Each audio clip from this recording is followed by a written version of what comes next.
Good morning student, this is question number 1 of exercise 2.1. Find the principal value of sin inverse minus 1/2. तो इस question में क्या करेंगे हम, principal value of sine inverse 1/2 minus कैसे find करेंगे। इसे y के इक्वल मान लेते हैं। अब जब y के इक्वल सपोज कर लेंगे इसे, तो साइन इनवर्स को राइट साइड में ले जाएंगे, तो ये राइट साइड में जाके हो जाएगा साइन y, तो minus 1/2 equal to sine y।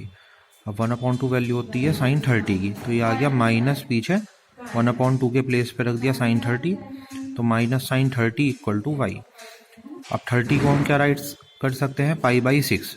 अगर आप रेडियन में इसे कन्वर्ट करें तो 30 इक्वल टू 30 की मल्टीप्लाई कर देंगे π/180 से, तो ये रेडियन में आ जाएगा, तो π/6 आया, π/6 रेडियन। तो इसे लिख देंगे 30 को π/6।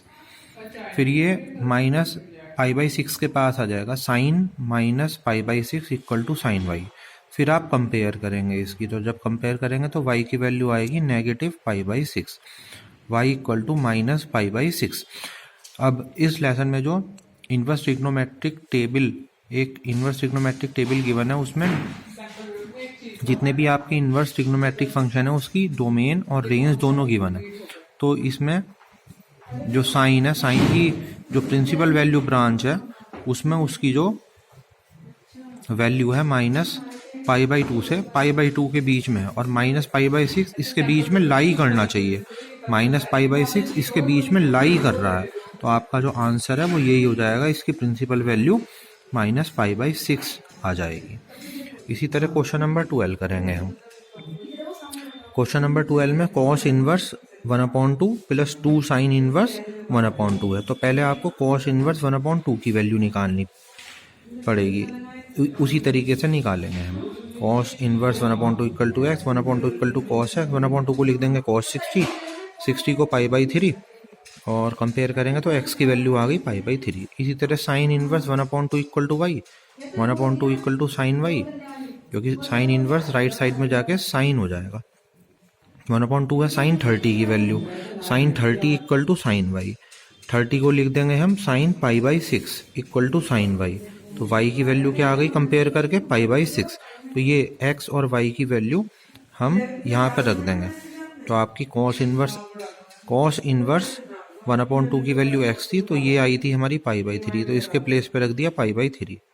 इसी तरह 2 इंटू साइन इनवर्स 1/2 की वैल्यू है y और इसकी वैल्यू आई π/6, इसकी जगह आ गया π/6, 2 इंटू π/6, ये हो गया π/3, 2 की 6 से डिवाइड कर दी, तो π/3 प्लस π/3 हो गया 2π/3, which is the required answer.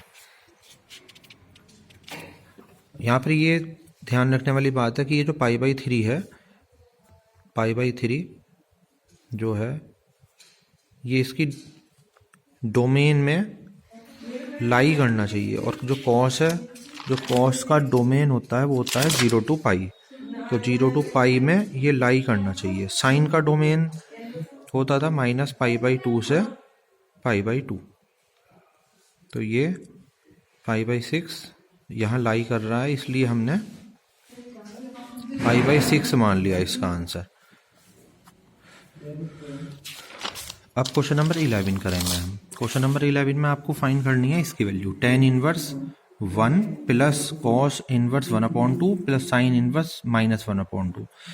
tan inverse 1 की वैल्यू ये रही, tan inverse 1 equal to x, तो tan x इक्वल टू 1, 1 को क्या राइट कर लेंगे tan π/4, तो x की वैल्यू आ गई π/4, और tan की जो डोमेन है उसमें ये π/4 लाई करता है, π/4 lies in domain of tan, domain of tan होती है 0 to π, जो हमने इन्वर्स ट्रिग्नोमेट्रिक टेबल से पढ़ा था। इसी तरह अगर आप cos इनवर्स माइनस 1/2 की वैल्यू निकालना चाहें तो उसे y के इक्वल रख देंगे, तो cos minus 1/2 equal to y, ये हो जाएगा cos इनवर्स राइट साइड में जाके cos y, तो माइनस 1/2 है cos 60 की वैल्यू, 1/2 के प्लेस पे cos 60 लिख दिया। अब अगर जो आप यहाँ देखें तो y की वैल्यू -60 आएगी, बट -60 जो है, जो इसकी डोमेन है उसमें लाई नहीं करेगा,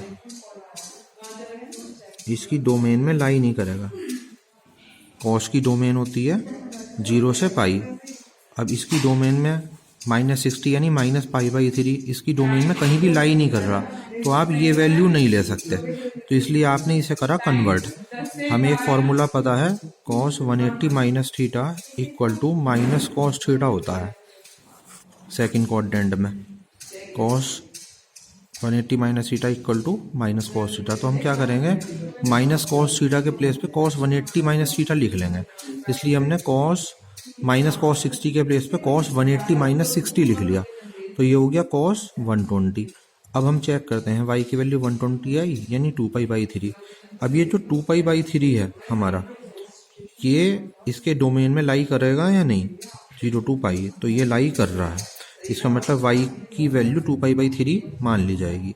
तो हमने cos इनवर्स -1/2 की जगह 2π/3 लिख लिया। और ये क्वेश्चन नंबर 1 हमने, ये क्वेश्चन नंबर 1 ही है। क्वेश्चन नंबर 1 में हमने इसकी वैल्यू फाइंड की थी -π/6, वो रख ली क्वेश्चन 1 की हेल्प से। इसे फिर हम प्लस माइनस माइनस आ गया यहाँ, इसे कैलकुलेट कर लेंगे हम। तो ये दोनों नंबर ऐड हो जाएंगे, ये सब्ट्रैक्ट हो जाएगा इसमें, तब जाके आपका आंसर आएगा। एलसीएम ले गए हमने, ये कर लिया। एलसीएम 12, 4 3 जा 3π, 3 की 12 से डिवाइड करो 4, 4 2 जा 8π, 6 से डिवाइड करो 2, 2π, तो 8 और 3 11, 11 माइनस 2 9, 9π/12 आंसर। इसे हम ऐसे भी लिख सकते हैं 3π/4। इसकी 3 से कटिंग करेंगे तो ये आंसर आपका आ जाएगा। यही आपका आंसर है। मेन थिंग इसमें यही है, आपको ये चीज़ ध्यान रखनी पड़ेगी, जो भी आप y या x की वैल्यू जो भी आप निकाल रहे हैं, y की वैल्यू जैसे यहाँ निकाली, पहले आई थी 60, वो आपको चेक करना पड़ेगा इसकी डोमेन में लाई भी कर रही है नहीं।